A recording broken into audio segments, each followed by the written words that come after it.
Você já reparou como nos últimos anos muitas pessoas voltaram a usar vinil, VHS, fita cassete, CD, DVD, câmeras analógicas, jogos de tabuleiro, livros impressos, videogames em cartucho e outras coisas de um passado não tão distante assim? Até mesmo a moda, a música, a fotografia e outros segmentos da cultura pop parecem atravessar uma fase de celebração nostálgica. Itens que pareciam esquecidos pela modernidade voltaram a ocupar as prateleiras e as coleções. Mas afinal, por que tanta gente tem revisitado o passado e as mídias físicas em plena era dos arquivos na nuvem, do streaming e da inteligência artificial? O que explica esse movimento que à primeira vista pode até parecer contraintuitivo? Será que é apenas por nostalgia? Será que é para seguir uma estética retrô? Será que é por curiosidade? Ou tem alguma coisa mais profunda por trás desse retorno? Se você está chegando aqui agora, seja muito bem-vindo ao canal. Meu nome é Felipe Loubach, eu sou colecionador e é sobre isso que a gente vai falar no vídeo de hoje.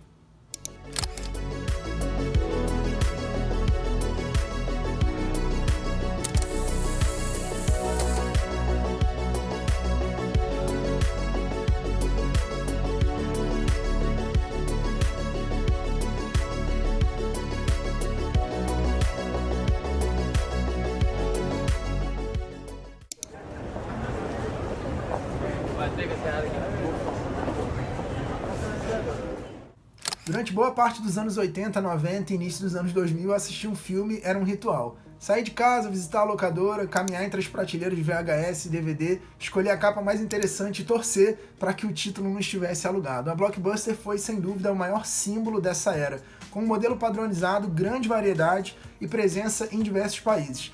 Mas enquanto a Blockbuster expandia suas lojas, uma coisa silenciosa e poderosa crescia em segundo plano: a internet. Nos anos 90, a conexão ainda era restrita, lenta, cara, mas o seu uso comercial e doméstico começou a se popularizar, mudando o fluxo de informações e abrindo possibilidades inéditas para o entretenimento.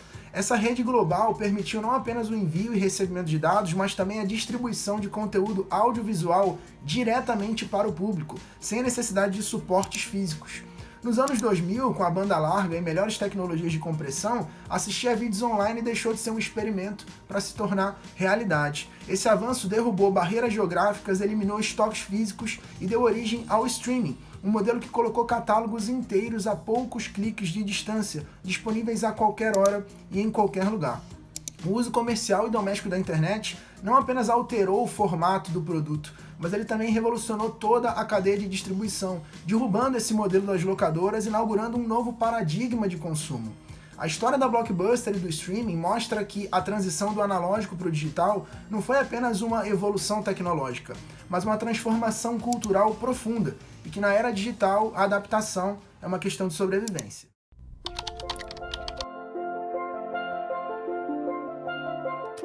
Em 1985, acontece a inauguração da primeira Blockbuster em Dallas, nos Estados Unidos. 10 anos depois, em 1995, os primeiros vídeos sob demanda pela internet. Em 97, a Netflix surge inicialmente como uma locadora de DVD pelo correio. Nos anos 2000, a popularização gradual da internet doméstica e comercial. Em 2005, essa plataforma aqui, o YouTube, é inaugurada, mudando para sempre a forma de assistir vídeos sob demanda. Em 2007, a Netflix lança, agora sim, o seu serviço de streaming nos Estados Unidos. Em 2010, a Blockbuster declara falência nos Estados Unidos. Em 2011, a Netflix chega no Brasil e na América Latina, e em 2017 acontece o encerramento da marca Blockbuster aqui no Brasil. Em 2019, a gente já tem a consolidação dessa guerra do streaming, com múltiplas plataformas disputando pela sua atenção.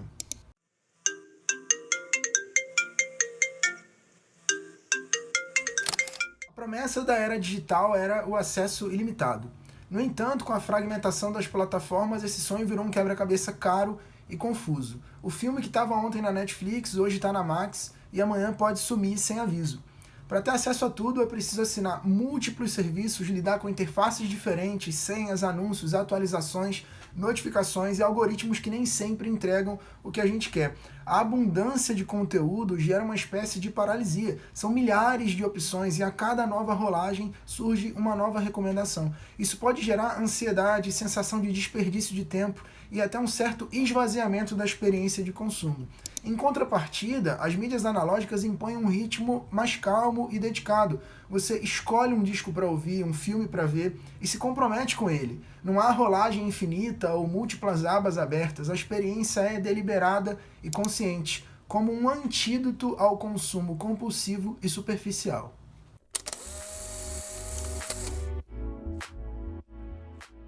O mundo digital impõe urgência. O novo de hoje será velho amanhã, softwares deixam de funcionar, serviços desaparecem, aparelhos ficam obsoletos em questão de meses. É uma lógica de descarte, não de continuidade. A mídia analógica desafia esse modelo. Ela reivindica o tempo longo, de uso, de afeto, de memória. O objeto que dura, ele carrega a história. É possível consertá-lo, reaproveitá-lo, passá-lo adiante. Em um mundo de consumo acelerado, o analógico ensina a desacelerar e, mais do que isso, a respeitar o que já existe.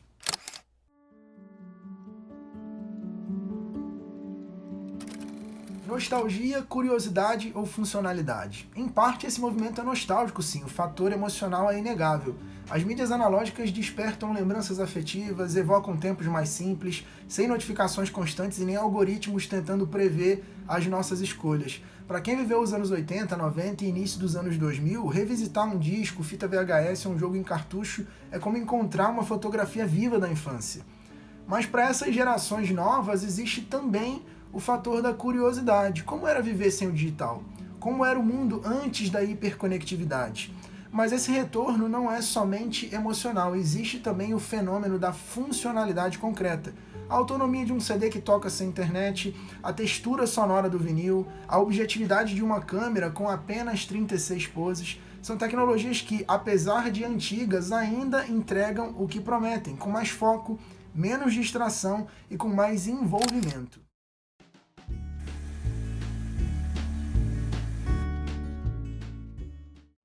Fotografias, vídeos e registros pessoais sempre foram uma forma de preservar memórias, mas a durabilidade depende do suporte em que eles estão armazenados. Com a ascensão das redes sociais e do armazenamento digital, muita gente passou a confiar exclusivamente na nuvem, sem se dar conta de que a internet também esquece e pode inclusive eventualmente deixar de existir. Basta lembrar do Orkut, do MSN, até do antigo Fotolog.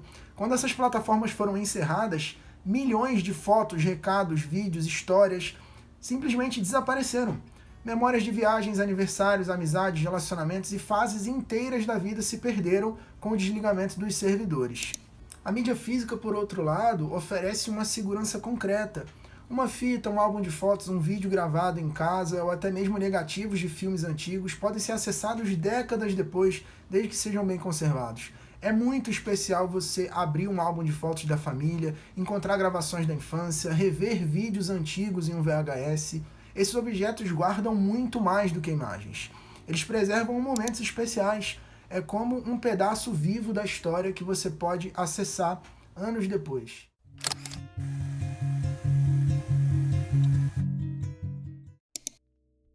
No digital, quase nada é realmente seu. A gente compra licenças temporárias, assina contratos invisíveis e basta uma mudança na política de uso ou a perda de acesso à conta para tudo desaparecer. Já a mídia física é sua, literalmente. Ela pode ser guardada, doada, trocada, vendida. Ela existe fora da nuvem. Comprar uma mídia física representa um ato de resistência e autonomia diante da efemeridade digital. Um vinil pode ser repassado a outra geração, um DVD pode circular entre amigos, um livro pode ser emprestado, rabiscado, relido. Essa materialidade cria laços, memória, pertencimento. O objeto não é só suporte da obra, ele participa da nossa história com ela. Já no digital, tudo é impessoal, intransferível e descartável.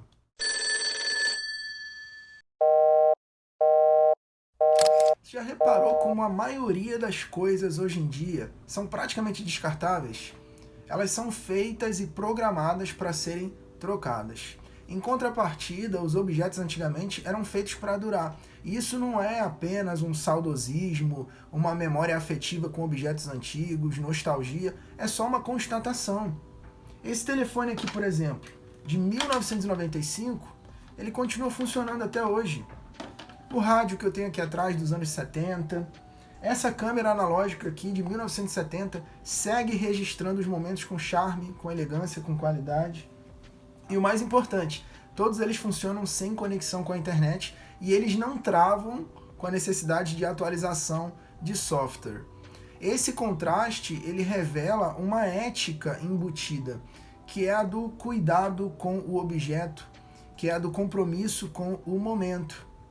Antigamente, nos anos 2000, que nem é há tanto tempo assim, tinha uma frase que ficou muito popular, você já deve ter ouvido, que era: a internet é uma fuga da realidade. Então as pessoas vão se conectar para fugir dos problemas da vida cotidiana. Mas parece que hoje a realidade virou uma fuga da internet. Afinal de contas, hoje em dia quase tudo é digital, é superficial e artificial.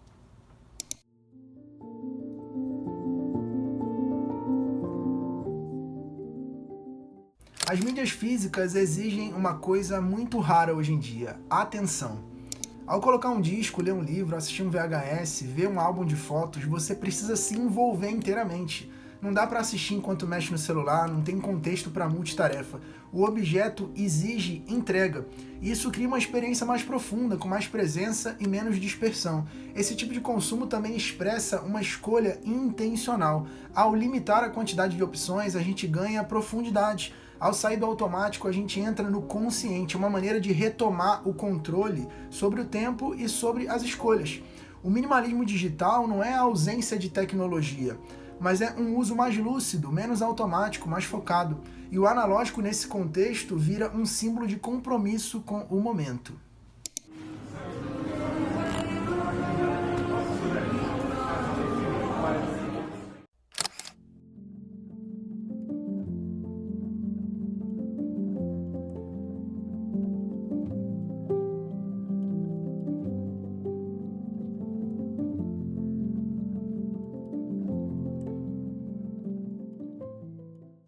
Uma fita VHS tem cheiro, um vinil tem textura, um livro antigo tem marcas, dobras, anotações entre as páginas. A mídia física oferece uma experiência tangível e sensorial que o digital não proporciona. Além disso, existe um vínculo subjetivo com o objeto. A arte das capas, os encartes com letras e créditos, informações técnicas sobre a gravação, o estúdio, os artistas, tudo isso amplia a nossa relação com a obra.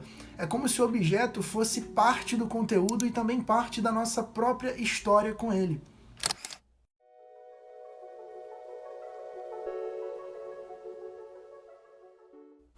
E o retorno analógico é também um ato de preservação histórica. Muitos conteúdos do passado não estão nas plataformas de streaming, seja por questão de direitos autorais, censura, ou até por desinteresse comercial mesmo. Filmes, músicas, livros e jogos que são esquecidos no digital sobrevivem graças às mídias físicas que são mantidas por colecionadores, bibliotecas, sebos e feiras de antiguidade. Esse movimento garante que uma parte da cultura não seja apagada. Ter uma fita, um disco, um livro contribui para manter viva uma camada da história que aparentemente o mercado esqueceu. A cultura popular, principalmente a cultura independente, deve muito ao vinil, à fita cassete, ao conteúdo impresso, e o colecionismo nesse sentido representa um ato histórico de conservação.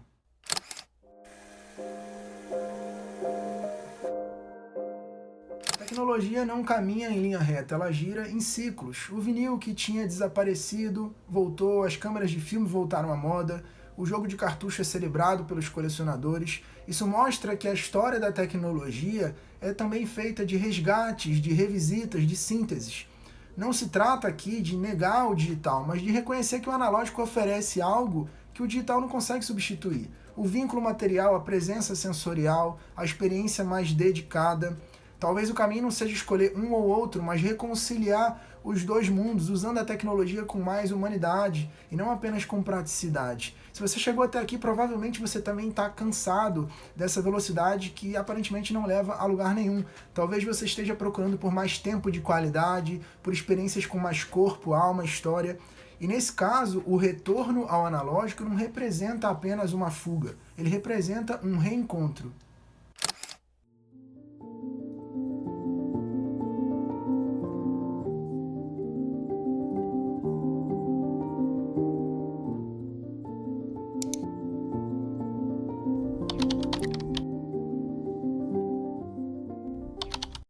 Se todas as suas redes sociais, dados na nuvem, plataformas de streaming, aplicativos de música ou até os seus HDs externos deixassem de existir, desaparecessem, o que você teria de material, de concreto, das suas memórias, das coisas que você gosta.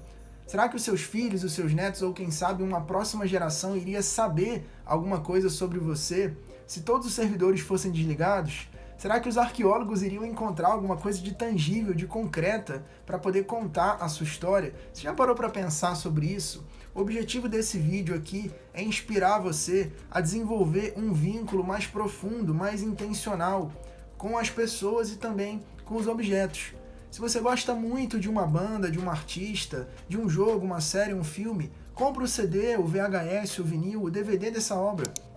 Além de você ter acesso a esse conteúdo em alta qualidade, sem depender de uma conexão com a internet, você consegue interagir com esse material no mundo físico. Ele não é apenas um código num banco de dados que você nem sabe onde fica. Ele existe no mundo real, você pode ver, tocar, emprestar, colecionar. Além disso, quase sempre essas mídias físicas vêm com uma série de conteúdos adicionais, encartes, entrevistas, cenas estendidas, curiosidades e fotografias que você pode até transformar num pôster e colocar na sua parede. Isso tudo contribui um pouco para eternizar de alguma forma aquilo que faz sentido para você. Essa aqui é a edição de 100 anos do jornal O Globo. Todas as notícias e as informações que tem aqui não foram publicadas às pressas em uma rede social só para alimentar um algoritmo. Elas não têm como serem editadas ou apagadas. Elas foram cuidadosamente selecionadas de um dia para o outro. E elas vão continuar aqui enquanto esse papel existir.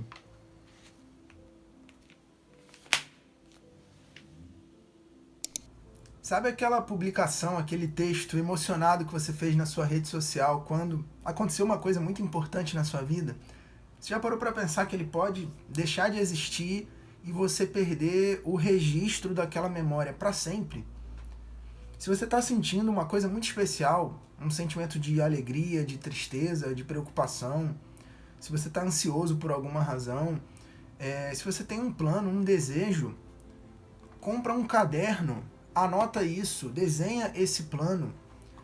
Além disso ser um exercício de terapia excelente, eu aconselho muito que você anote aquilo que está na sua mente e você transfira para o papel. Isso ajuda muito a diminuir a ansiedade e a preocupação. Além desse benefício, você já imaginou como vai ser especial daqui a alguns anos você encontrar essa anotação e poder lembrar o que você estava sentindo, comparar os momentos da sua vida, o que você aprendeu com aquele momento? Isso é uma coisa muito especial.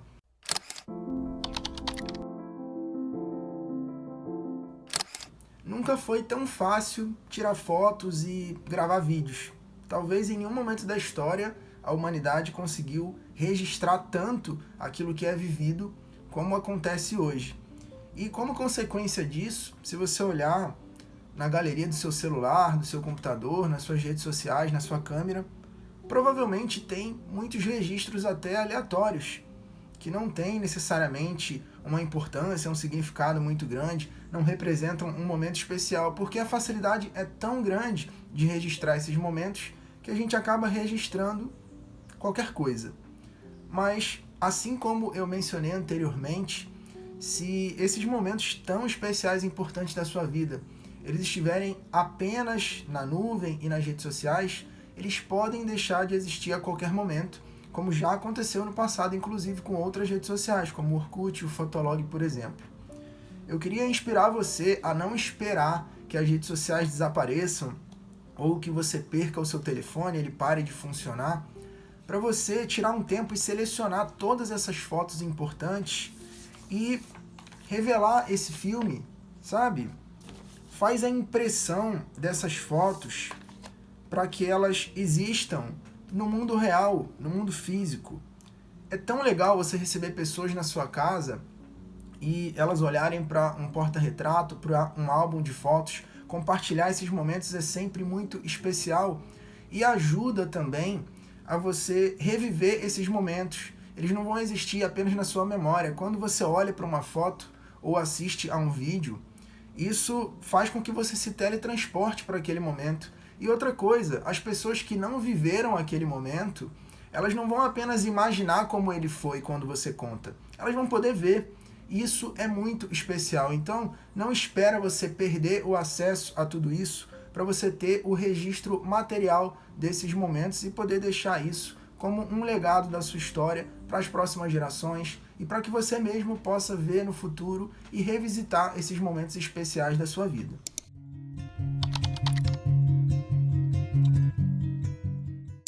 Se você gosta muito de um autor ou de um assunto específico, compre um livro, uma revista sobre isso.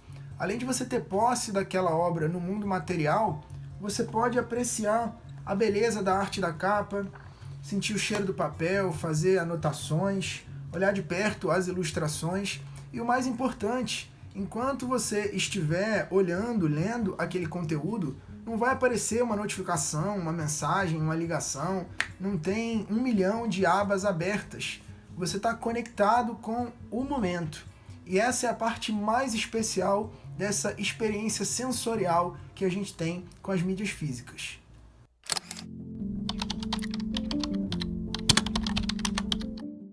A velocidade, a facilidade e o volume das informações que a gente tem hoje tem tornado as pessoas cada vez mais ansiosas, insensíveis, indiferentes. Apesar dessa hiperconexão virtual, os momentos estão cada vez mais desconectados da realidade, porque as pessoas estão alienadas no seu próprio mundo digital e acabam perdendo muitas vezes ou ignorando a beleza e a profundidade dos momentos e das coisas simples da vida. Muito mais do que falar sobre a revolução tecnológica, o meu objetivo fazendo esse vídeo é promover, é inspirar uma reflexão para que você deixe um pouco de lado as telas e essa alienação, você guardar um pouco o seu celular e se concentrar em viver os momentos com mais calma, com mais intencionalidade, com mais conexão, com mais presença.